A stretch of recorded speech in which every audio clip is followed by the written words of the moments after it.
of the IDAC Oversight Judge. We thank you very much for making the time to listen to the Honorable Judge Takalani Joseph Raulinga, the IDAC Oversight Judge. This briefing will go as other briefings have went. The judge will address, and then after his address, we will take 2 or 3 rounds of questions depending on the interest. But as you know how everything goes. When the time comes, everyone will identify themselves, identify the media house that they represent, and then we will conduct ourselves in that fashion. Thank you very much. Without saying anything further, Judge, you may please address.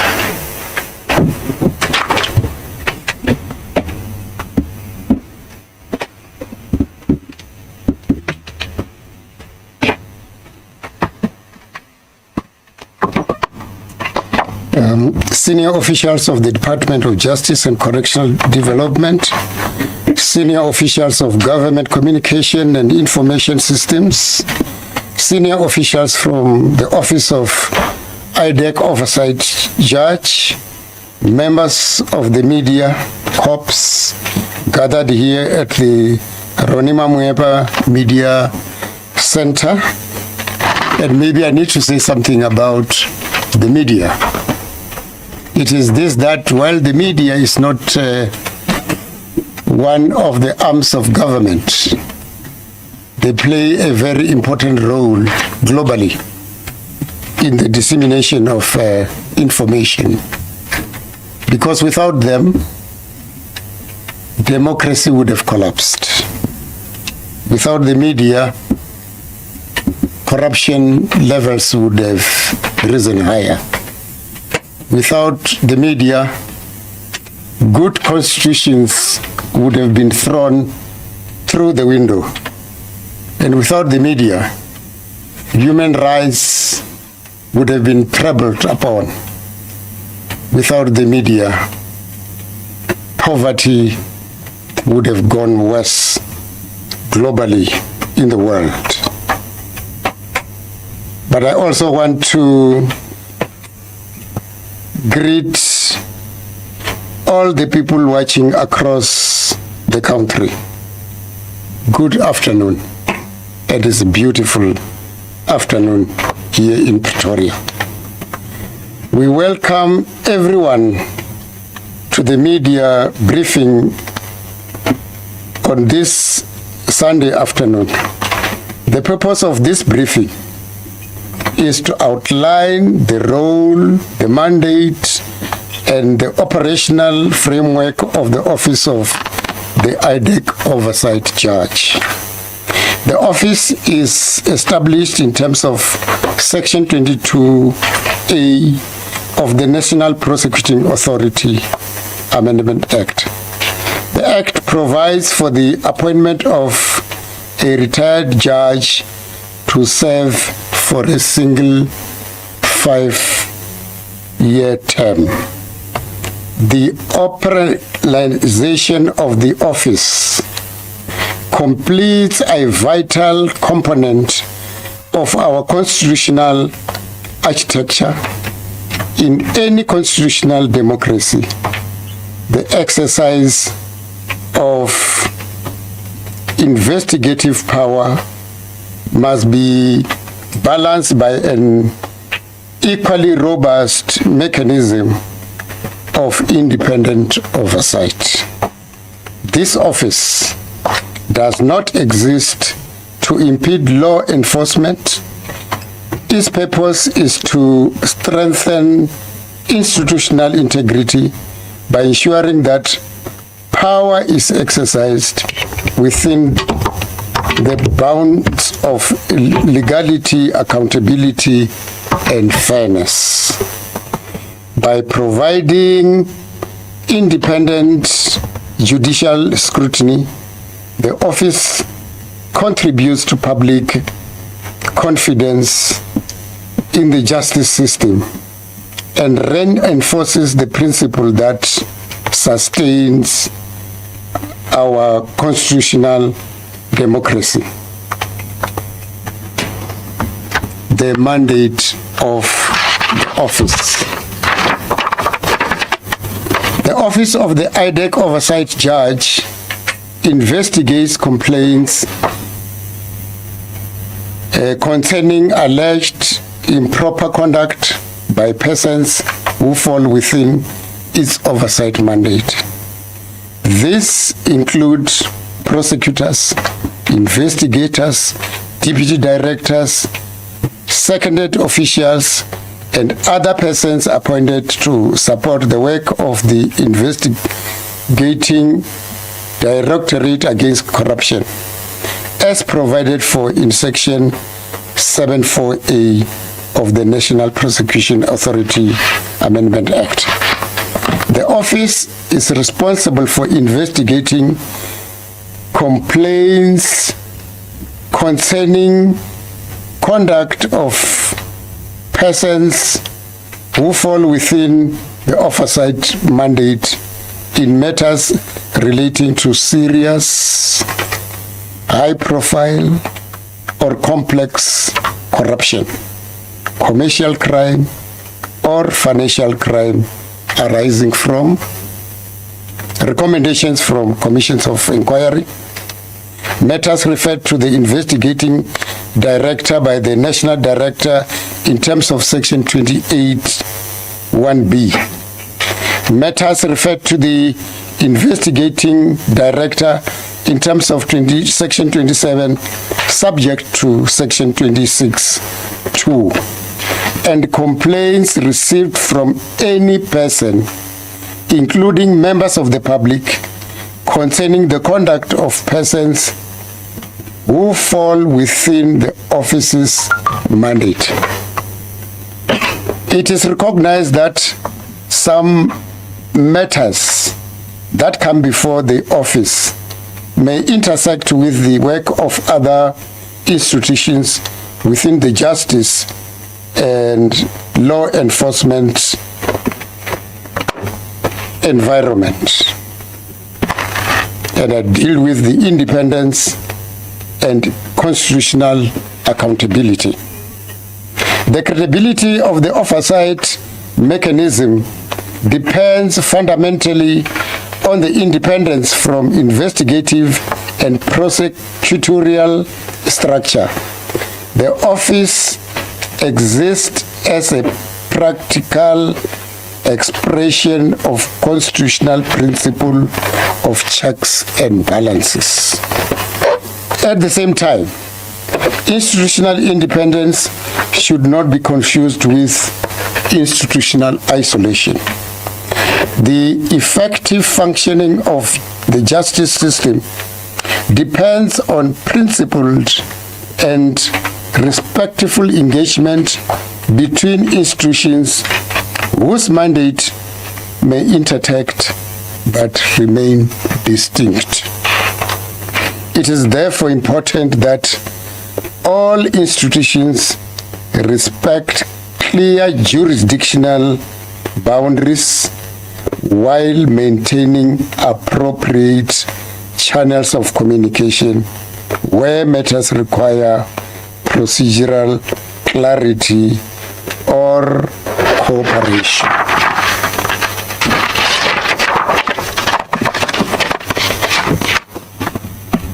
The relationship between the office of the IDAC Oversight Judge and the other oversight bodies should be understood as one of complementary constitutional roles rather than hierarchical oversight. Each institution contributes towards strengthening accountability and the rule of law. The office will operate with strict judicial detachment. We do not participate in public debate, nor are we influenced by external pressure or popular opinion. Our mandate is executed through the careful and objective assessment of facts and law. Every complaint will be considered fairly with due regard to the rights of both the complainant and the person who is the subject matter of the complaint.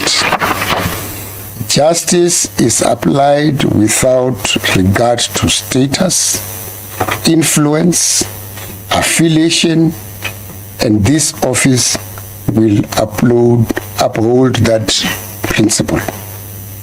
Jurisdictional limitations. It is important to clarify that the Office of the IDAC Oversight Judge does not investigate intelligence matters that fall within the jurisdiction of the Inspector General of Intelligence. The functions performed by the retired judge do not diminish the powers of the South African Police Service or the Directorate for Priority Crime Investigation to investigate criminal conduct involving any individual or institution. The office operates within clear, defined constitutional and legislative boundaries, complementing existing law enforcement and oversight mechanisms. Complainants and whistleblowers. The office receives complaints from both internal and external parties. While members of public may submit complaints to the office, it is not an ombuds institution.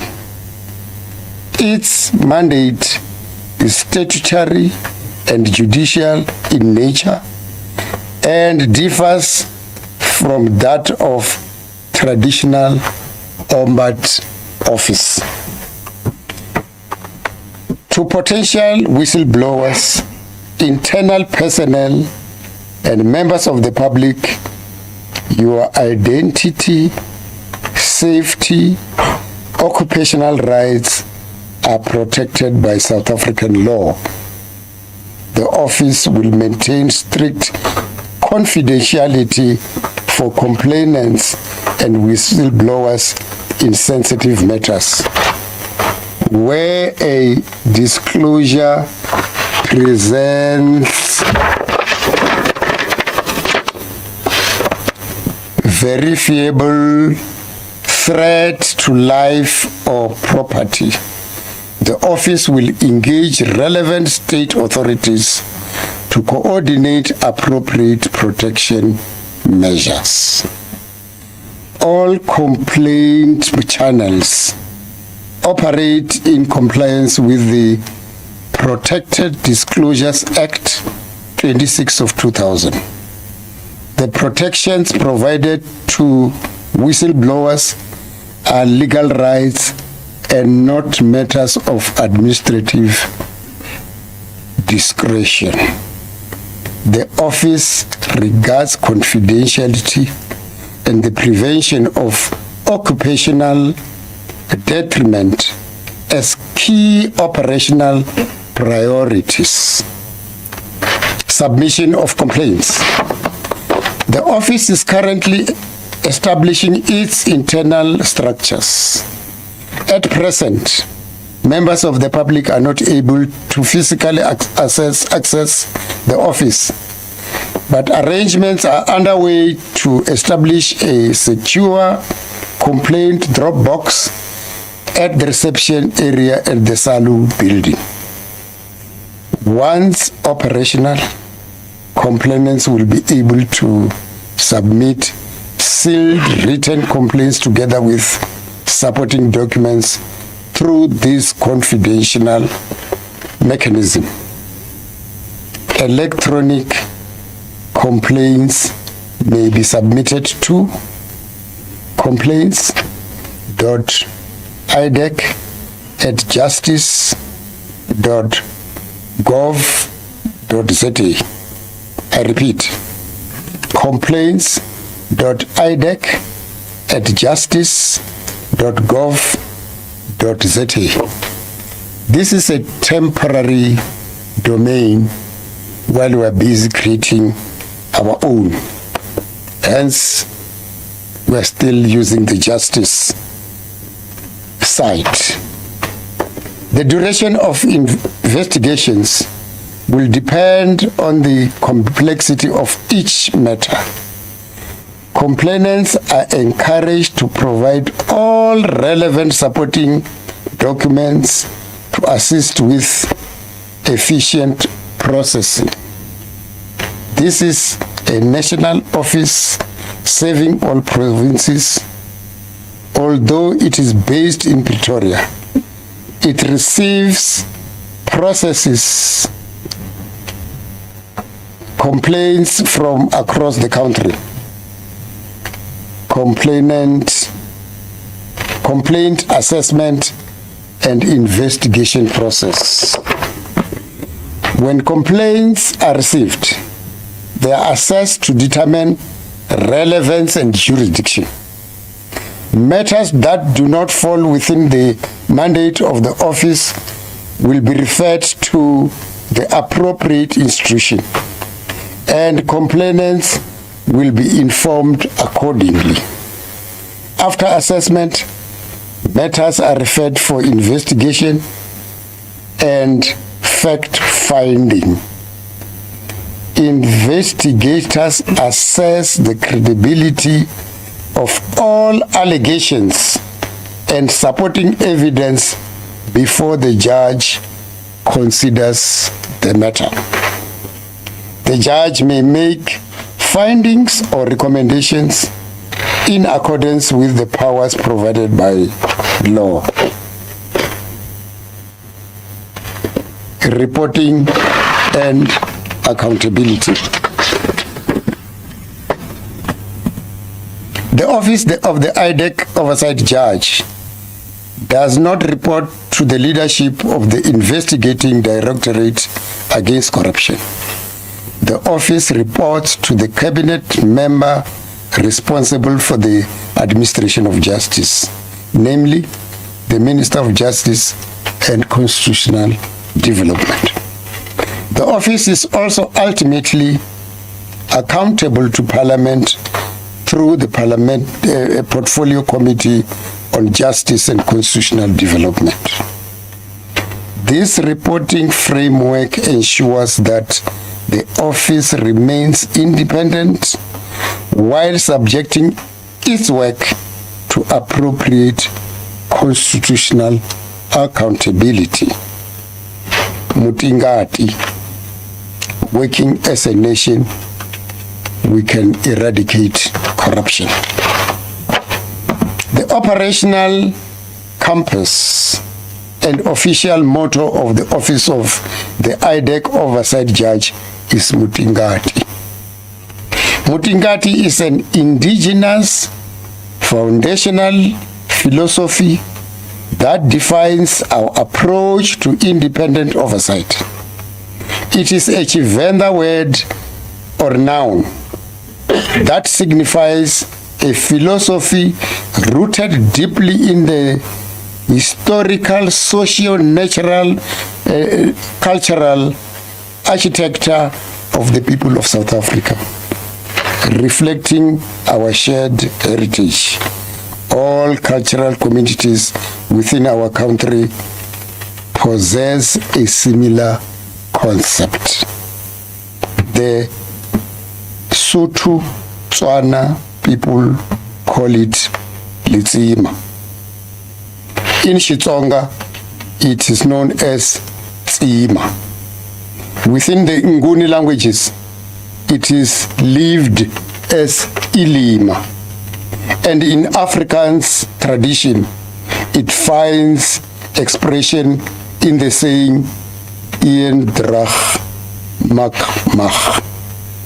While expressed in different languages and cultural traditions, Each reflects the same foundational principle that collective effort, mutual support, and shared responsibility are indispensable to the achievement of the common good. Mutingati represents a protective and unifying order through which communities work together for a common purpose.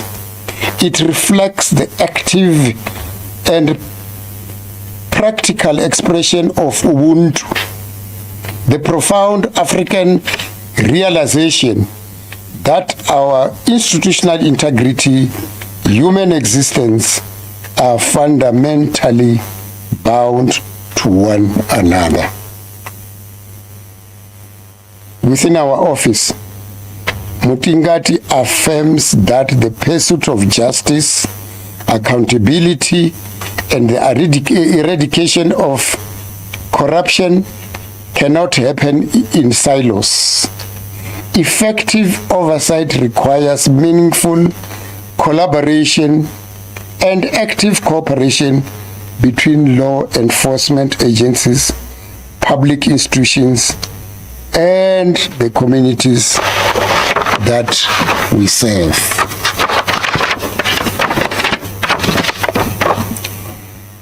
By grounding our work in this enduring African philosophy of mutual protection and collective responsibility, this office commits itself to rejecting isolated bureaucracy and ensuring that every investigation, review, and corrective action contributes towards restoring public trust, institutional integrity, and human dignity.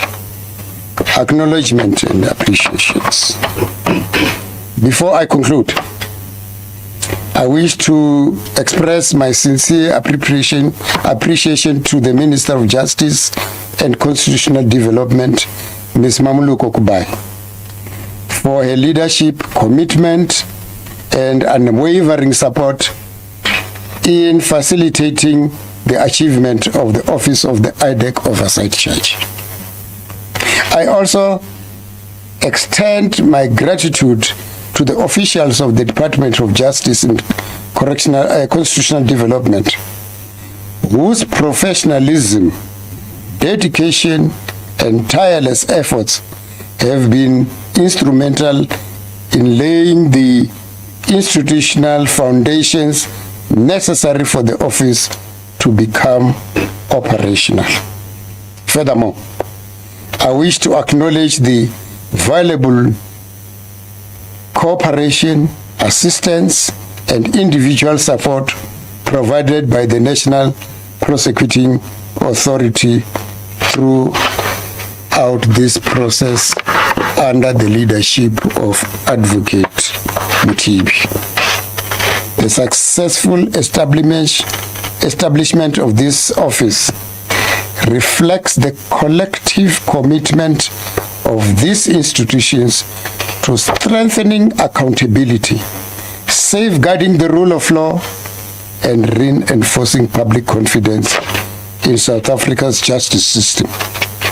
Their continued support is deeply appreciated as we embark on this important constitutional mandate. Issues in the environment. The office is not oblivious to the fact that the brief comes at a heightened time of public interest matters that are before commissions of inquiry and the courts. As a retired judge, I have a duty to respect the processes of these institutions. The commissions of inquiry and the courts are appropriate forums to assess evidence and make findings that are sound in law. It would therefore be improper for the office offer parallel commentary on ongoing proceedings, or to prejudge any person or matter. The credibility of our system depends on each institution respecting the mandate of others.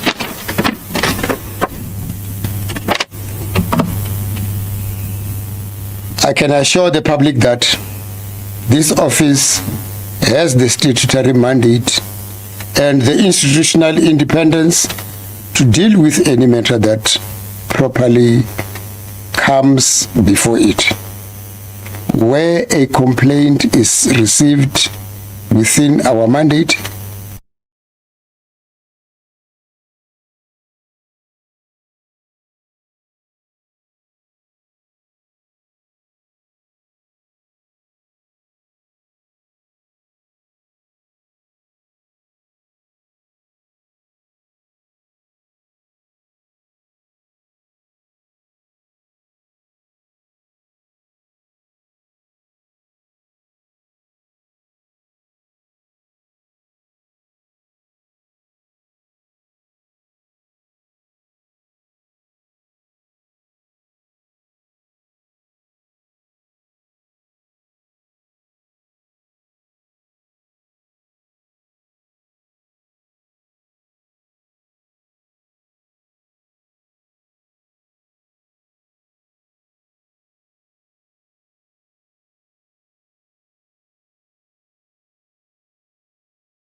to the right direction.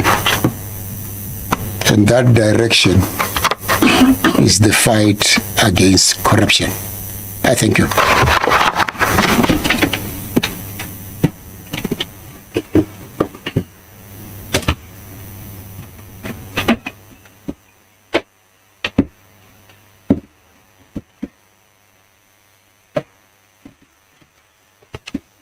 Good afternoon once again, colleagues from the media.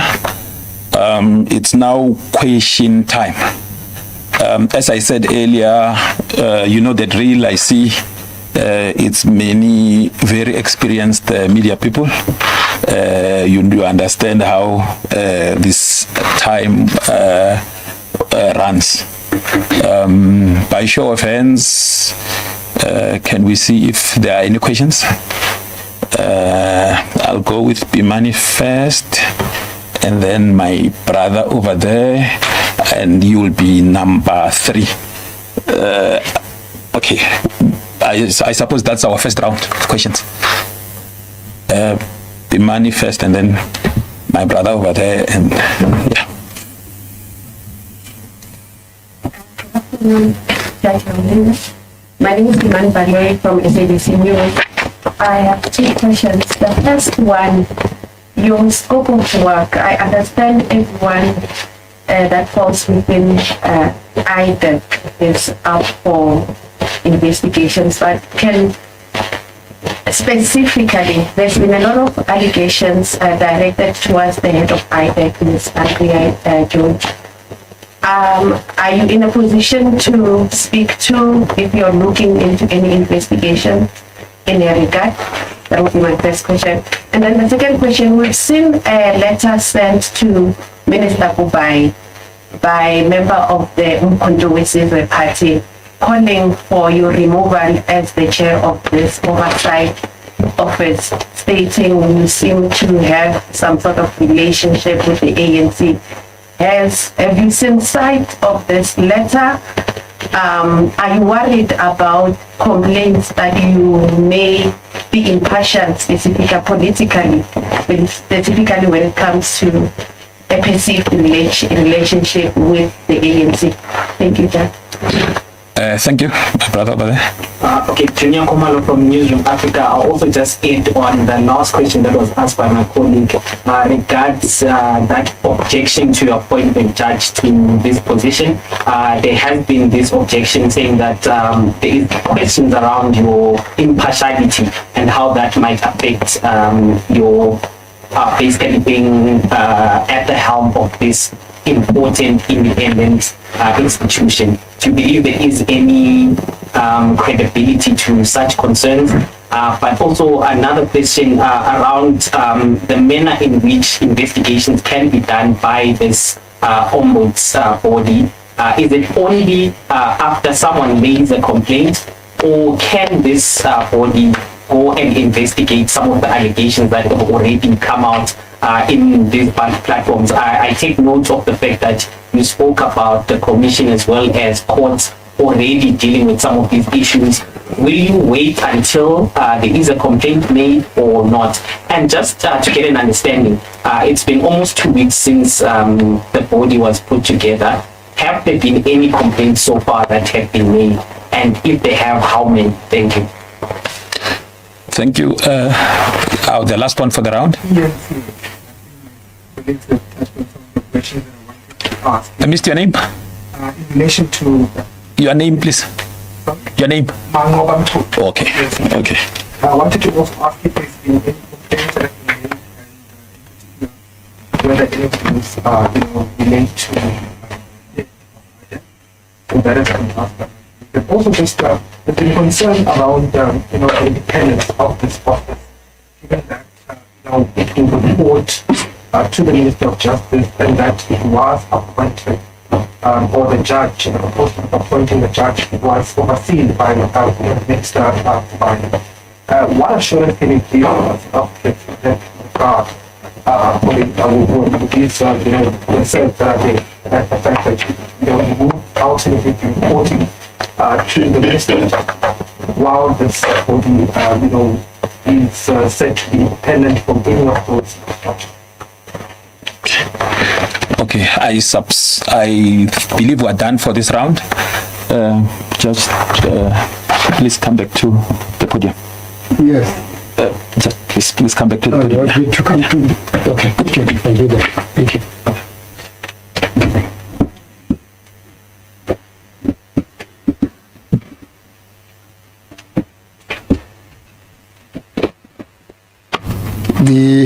The first is about the head of IDAC.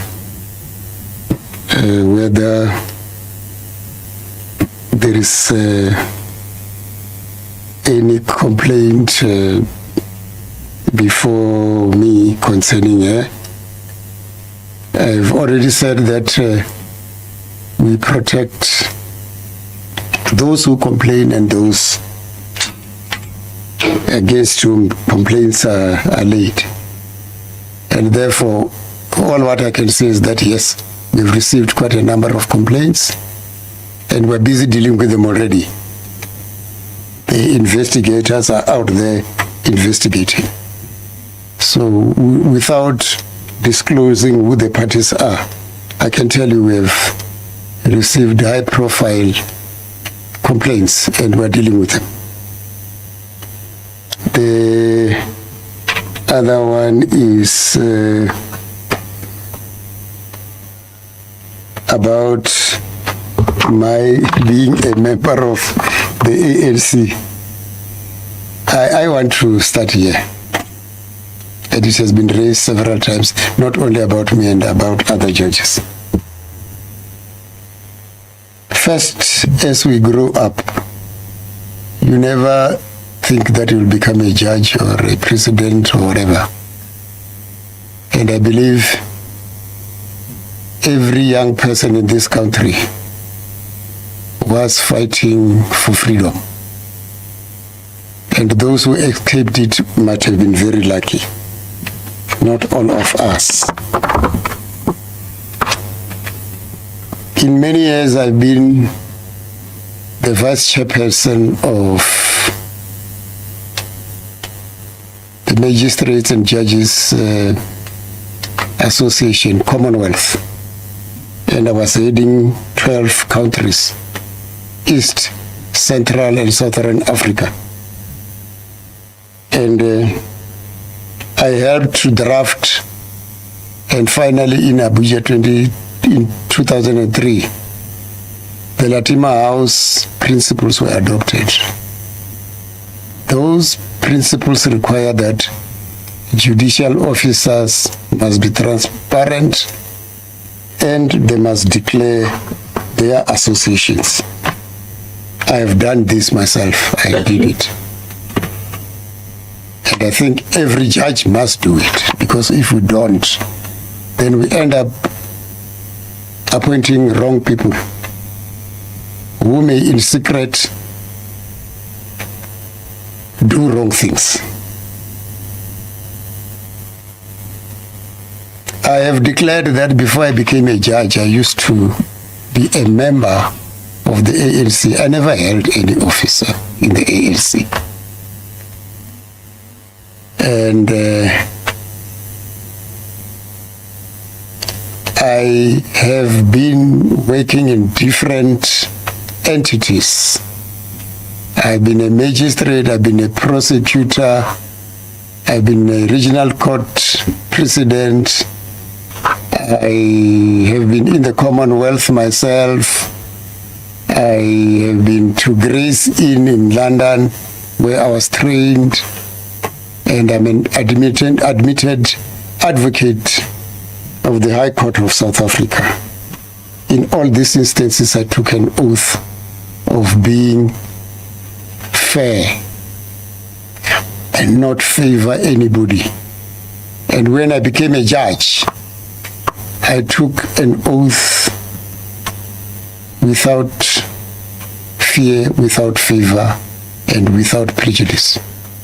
And I still commit to that with the disclosures that I've made. And therefore, I challenge any person who wants to become a judge to disclose his prior associations and make sure that he remains impartial. And I will remain impartial. I've been impartial as a judge now for more than 19 years. And I think you have never heard me having been taken to the JSC for being impartial. So even now, I want to commit myself to impartiality.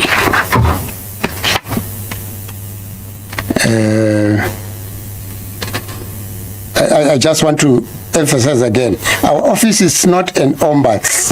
office is the office of the IDAC Oversight. The reason is that we investigate both external and internal matters. You remember that the public can actually complain to us as well as members of IDAC. The investigators themselves can complain to us. Therefore, we are a purely oversight entity and not an ombuds office.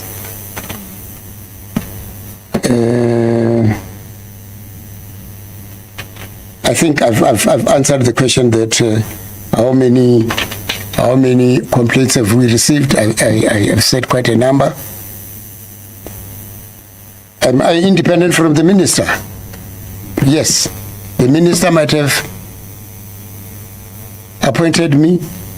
I report matters to her. In other words, all the complaints that we do are reported to the minister. I don't have to say anything further to the minister. It's just a question of reporting. Otherwise, I am accountable through the portfolio committee to Parliament, and which is appropriate internationally, because I've dealt with international bodies myself. I understand that. I've dealt with issues of judicial independence. I've read a number of papers on separation of powers. Recently, I've been to 2 provinces after the elections where I was actually training them on judicial independence and separation of powers. So those are concepts and principles that I understand very, very well. And by the way, I've been trained in a number of other jurisdictions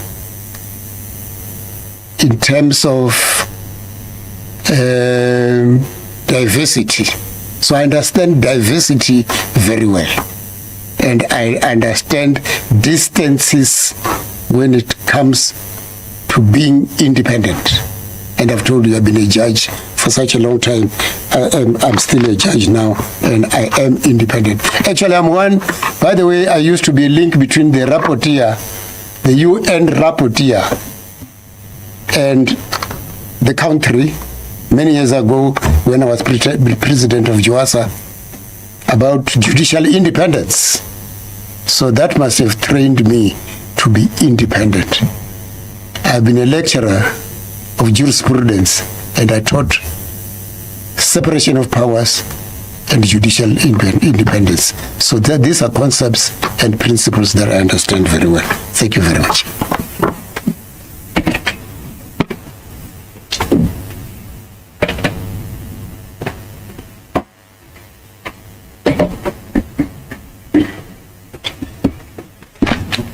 Thank you, Judge Raulinga. Now it looks like the next round will be the final one. I see only one question from my sister over there. Is there any other question? Going once, twice, gone. My sister, you are the only one for this round. Judge, I know you said you can't comment on the issues information, etc. However, are you concerned about the reputation of IDAC, given the allegations that are made against the head of IDAC and the manner in which some of those investigations have been conducted there, without going into the details of those allegations? Just the reputational damage of the institution. Are you worried about that? I suppose this brings us. Oh, okay. Are there any questions online, Takalani? Yeah. It's one question from Mr. Watson. Question is what mechanism is or will be in place to monitor the office's performance and accountability? Okay. Okay. Judge, I suppose this brings us to those 2 questions that are the final questions.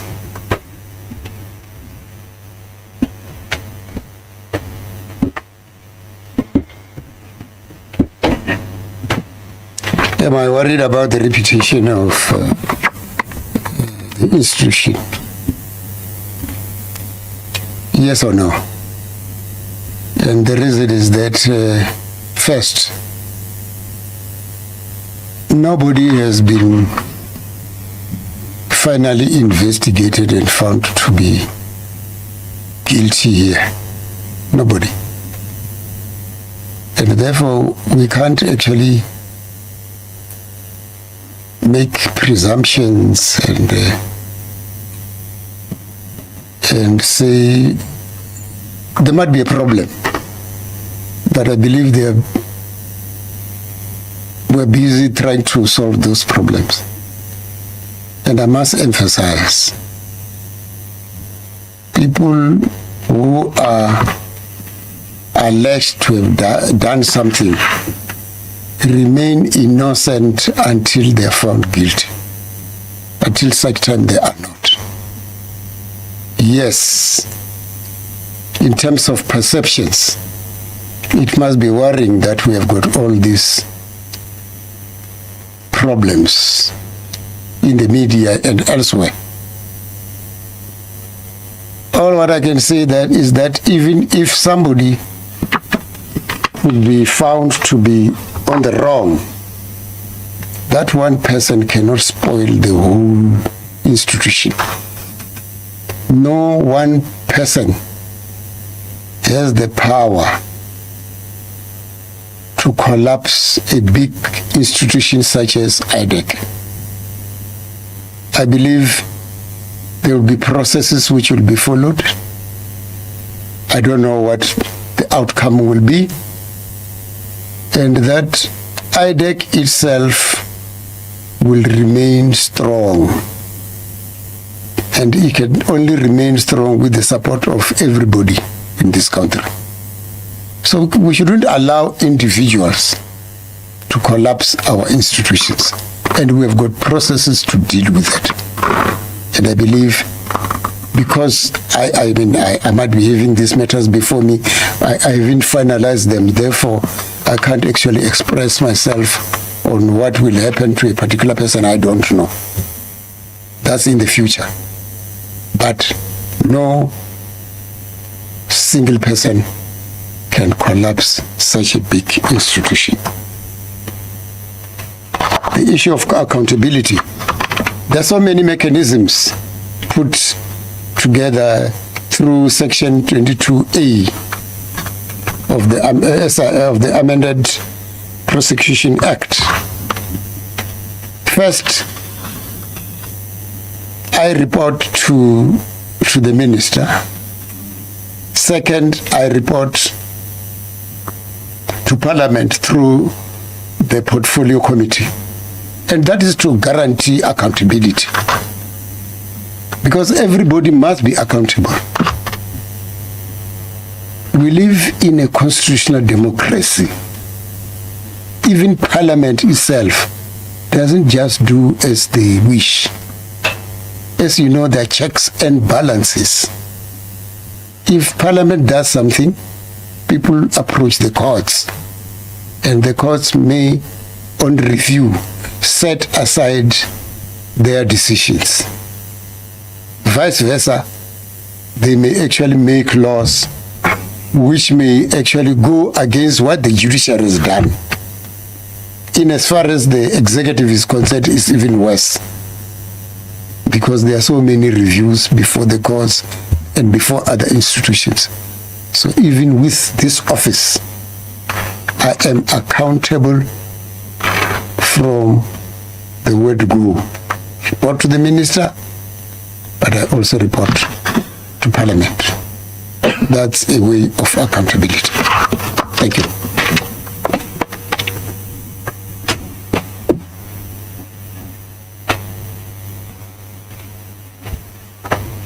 Ladies and gentlemen, thank you very much for taking time out of your Sundays to assist the office of the IDAC Oversight Judge to outline the kind of work that we do. as well as how members of the public can reach us. In the coming days, we will engage with you, members of the media, as we continue to raise public awareness about the fact that the office exists and the work that it does. Let's continue to engage and educate all people in South Africa. Thank you very much. This brings us